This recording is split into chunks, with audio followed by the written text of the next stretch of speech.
WBSLST work education চ্যানেলে তোমাদের সবাইকে স্বাগত। আগত মাদ্রাসা সার্ভিস কমিশনের 8 এসএলএসটি যে এক্সাম কন্ডাক্ট হতে চলেছে, সেই পরীক্ষায় কর্মশিক্ষার শিক্ষকতার জন্যে কি এডুকেশনাল কোয়ালিফিকেশন রয়েছে বা এলিজিবিলিটি ক্রাইটেরিয়া কি রয়েছে, আজকে আমি এই ভিডিওতে বিস্তারিত আলোচনা করব। জানুয়ারি মাস থেকে নতুন অনলাইন ব্যাচ শুরু হচ্ছে। সপ্তাহে 7 দিন ক্লাস হবে। তোমরা যারা চাইছো অনলাইন পড়তে, আমার সাথে যোগাযোগ করতে পারো। আর তোমরা যারা এই চ্যানেলে নতুন, চ্যানেলটিকে অবশ্যই সাবস্ক্রাইব করবে এবং বেল আইকন অবশ্যই ক্লিক করবে। তো এই দেখো, এটা হচ্ছে মাদ্রাসা সার্ভিস কমিশনের অফিসিয়াল গ্যাজেট। তো এই গ্যাজেটে কর্মশিক্ষা শিক্ষকতার জন্য কি এডুকেশনাল কোয়ালিফিকেশন রয়েছে, আজকে আমরা দেখব।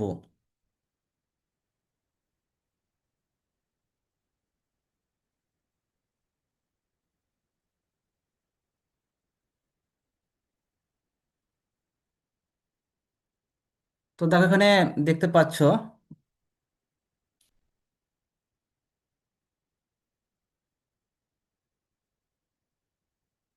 সিরিয়াল নাম্বার দেওয়া রয়েছে কলম 1-এ, আর কলম 2-এ নেম অফ পোস্ট দেওয়া রয়েছে, কলম 3-তে এডুকেশনাল কোয়ালিফিকেশন দেওয়া রয়েছে, আর কলম 4-তে এজ লিমিট দেওয়া রয়েছে। নেম অফ পোস্ট বলা হচ্ছে assistant teacher for the post of work education in different types of মাদ্রাসা। তারা বিভিন্ন ধরনের মাদ্রাসায় কর্মশিক্ষার পোস্টের জন্য অ্যাসিস্ট্যান্ট টিচার। কলম 3-তে দেখো, এখানে দেওয়া রয়েছে এডুকেশন কোয়ালিফিকেশন রয়েছে, তার মধ্যে কি কি অন্তর্ভুক্ত রয়েছে: প্রফেশনাল কোয়ালিফিকেশন রয়েছে, একাডেমিক এলিজিবিলিটি রয়েছে, আর এক্সপিরিয়েন্স অন্তর্ভুক্ত রয়েছে। তো দেখো, এখানে এসেনশিয়াল, আমি এটা একটু বড় করে দিচ্ছি, তোমাদের দেখতে সুবিধা হবে।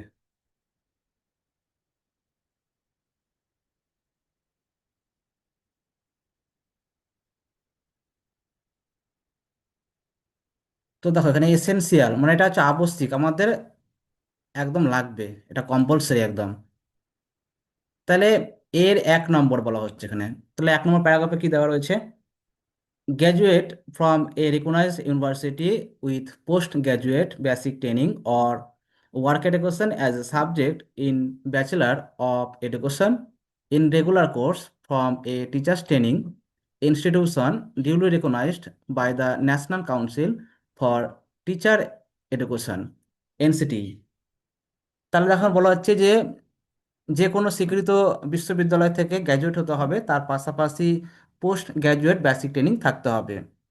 এবার তোমরা যদি পারফর্মিং আর্টসের ওপর কেউ যদি গ্র্যাজুয়েট বা গ্র্যাজুয়েশন করে থাকো, এবং তার উপরে যদি তোমরা পোস্ট গ্র্যাজুয়েশন বা এমএ করে থাকো, তাহলে তোমরা এলিজিবল। অথবা এনসিটির স্বীকৃত কোনো টিচার্স ট্রেনিং ইনস্টিটিউট থেকে রেগুলার কোর্সে যদি বিএড করে থাকো, এবং সেই বিএডে যদি সাবজেক্ট হিসেবে ওয়ার্ক এডুকেশন থাকে, এবং সেটা অবশ্যই 300 নম্বর হবে, তাহলে তোমরা এলিজিবল। এরপরে দেখো, অথবা দেওয়া রয়েছে, অথবা দিয়ে আবার বলা হচ্ছে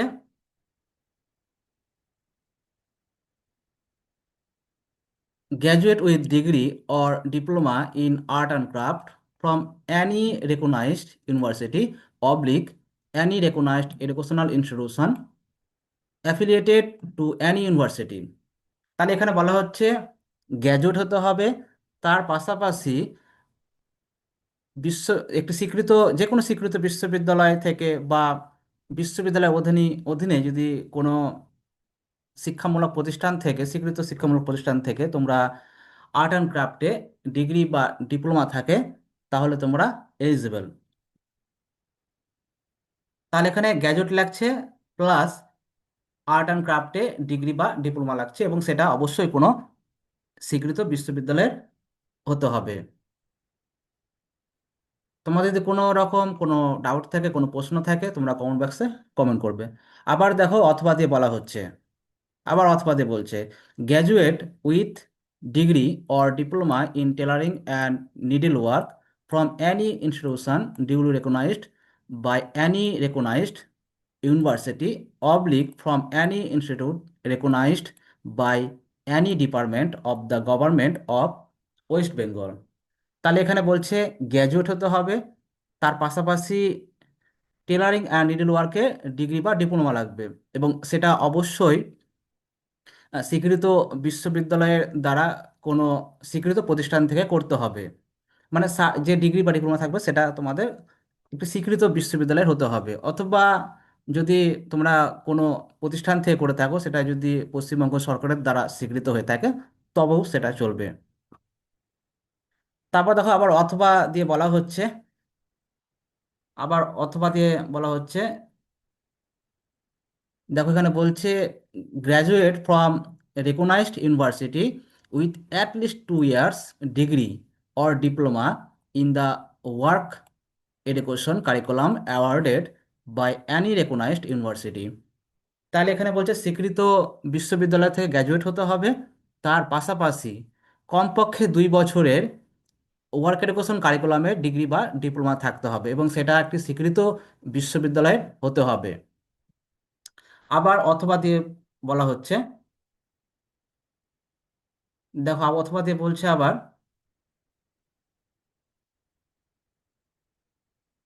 graduate degree in home science or agriculture, or graduate in computer science or information technology or software systems from any recognized university। তাহলে যে কোনো স্বীকৃত বিশ্ববিদ্যালয় থেকে তোমরা যদি home science, agriculture, computer science, information technology, software সিস্টেমে গ্র্যাজুয়েশন করে থাকো তবে তোমরা এলিজিবল। আবার অথবাতে বলা হচ্ছে graduate in general stream in arts, science, commerce with computer science or computer application as a subject of at least 300 marks at the degree level from any recognised university.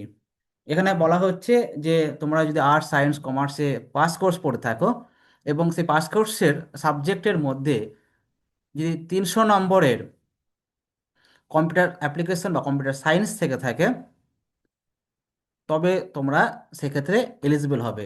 তাহলে এখানে pass course নিয়ে তোমরা যারা পড়েছো এবং সেই pass কোর্সের মধ্যে কোনো একটি বিষয় যদি 300 নম্বরের এবং সেই বিষয়টা যদি কম্পিউটার সায়েন্স বা কম্পিউটার অ্যাপ্লিকেশন হয় তবে সেক্ষেত্রে তোমরা এলিজিবল।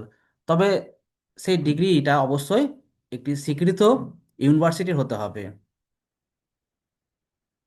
তোমাদের যদি কোনো জায়গাতে বুঝতে অসুবিধা হয় তো তোমরা কমেন্ট বক্সে কমেন্ট করবে। তারপরে দেখো এখানে বলা হচ্ছে অর, আবার অর বলা হচ্ছে অথবা graduate in any stream with any other subject as may be prescribed in the brochures of concerned SLST. তাহলে এখানে বলা হচ্ছে তোমরা যে কোনো বিষয়ে যে কোনো স্ট্রিমে গ্র্যাজুয়েট হতে পারো, তবে সেটা যদি সংশ্লিষ্ট এসএলএসটির বসারে যদি প্রেসক্রাইব করা থাকে তবে সেক্ষেত্রে এলিজিবল। এবার যদি নোটিফিকেশন আসে সেখানে যদি নতুন কোনো সাবজেক্ট যদি ইনক্লুড থাকে তবে আর সেটা যদি তোমাদের থাকে, সেটা সেটা তোমাদের যদি ডিগ্রি থাকে তাহলে তোমরা এলিজিবল। এটা তো হয়ে গেল 1 নম্বর। তাহলে 1 নম্বরের মধ্যে আমার যে কোনো একটা একটা আমার ডিগ্রি বা ডিপ্লোমা দরকার, তাহলে তুমি এলিজিবল। এটা হলো 1 নম্বর। দেখো 2 নম্বরে কিন্তু বলা হচ্ছে এটাও কিন্তু কম্পালসারি, মনে রাখবে। 1 নম্বর তো দরকার, তার সাথেই 2 নম্বর দরকার। দেখো দেখো 2 নম্বরে বলা হচ্ছে, দেখো তাহলে কি বলা হচ্ছে 2 নম্বরে, degree in bachelor of teaching oblique bachelor of education oblique post graduate basic training from any recognised university or any training recognised by the state government as equivalent to Bachelor of Teaching oblique Bachelor of Education oblique postgraduate basic training from a teacher's training institution duly recognized by the National Council for Teacher Education NCTE। তাহলে এখানে বলা হচ্ছে BA degree থাকতে হবে, অথবা কোনো স্বীকৃত বিশ্ববিদ্যালয় থেকে তোমরা যদি পোস্ট গ্রাজুয়েট বেসিক ট্রেনিং করে থাকো, অথবা বলা হচ্ছে যে বিএড এর সমতুল্য তোমরা যদি স্টেট গভর্নমেন্টের দ্বারা স্বীকৃত প্রতিষ্ঠান থেকে কোনো ট্রেনিং করে থাকো তবে সেক্ষেত্রে তোমরা এলিজিবল। অথবা আবার বলা হচ্ছে যে এনসিটির দ্বারা স্বীকৃত কোনো টিচার্স ট্রেনিং প্রতিষ্ঠান থেকে যদি পোস্ট গ্র্যাজুয়েট বেসিক ট্রেনিং করে থাকো, তবে সেক্ষেত্রে তোমরা এলিজিবল। আবার দেখো এখানে অথবা দিয়ে বলা হচ্ছে, আবার অথবা দিয়ে বলা হচ্ছে, দেখো এখানে বলা হচ্ছে যে post graduation with a minimum 55% marks or equivalent grade and 3 year integrated BEd MEd. তাহলে এখানে বলা হচ্ছে যে পোস্ট গ্র্যাজুয়েশনে 50% মার্কস থাকলে তোমরা এলিজিবল হবে। অর্থাৎ যারা এমএ যারা করেছো এবং 50% মার্কস লাগবে, যে কোনো বিষয়ে হতে পারে। অথবা ইকুইভ্যালেন্ট এবার এম এর সমতুল্য যদি কোনো ডিগ্রি করে থাকো, এবং তার সাথে বলা হচ্ছে যে 3 ইয়ার ইন্টিগ্রেটেড বিএড এমএড লাগবে। তাহলে এই হচ্ছে আমার eligibility criteria, education and qualification. তাহলে এটা আমার লাগবে। তাহলে 1 নম্বর থেকে যে কোনো একটা লাগবে, আর 2 নম্বর থেকে যে কোনো একটা আমার লাগবে। আশা করি তোমাদের সব ডাউট ক্লিয়ার হয়েছে। তাহলে তোমরা বুঝতে পারলে। তাহলে এখানে tailoring and needle work, art and craft, agriculture, computer science, এগুলো বিষয় থাকলে তোমরা এলিজিবল। তার সাথে সাথে তোমাদের বিএড অথবা কিন্তু এমএ লাগছে। তাহলে এই দুটো ক্রাইটেরিয়া যদি ফুলফিল হয় তবে তোমরা eligible for work education teacher. এবার হচ্ছে দেখো, এবার এখানে এজ লিমিট দেওয়া রয়েছে, অর্থাৎ বয়সসীমা। তাহলে minimum 21 years and maximum 40 years. তাহলে 21 বছর থেকে 40 বছর পর্যন্ত তোমরা বয়স থাকলে অ্যাপ্লিকেশন করতে পারবে, ফর্ম ফিল আপ করতে পারবে, কর্মশিক্ষা পরীক্ষায় বসতে পারবে। এবং এখানে এজ রিল্যাক্সেশন দেওয়া রয়েছে। হুম, সরকারি নিয়ম অনুযায়ী এজ রিল্যাক্সেশন দেওয়া হয়েছে ST, ST, OBC, physically handicap ক্যান্ডিডেটদের জন্য। তাহলে এই ছিল আজকের আমার বিষয়। তোমাদের যদি এরপরেও কোনো ডাউট থাকে তোমরা কমেন্ট সেকশনে কমেন্ট করবে। Thank you watching for my video.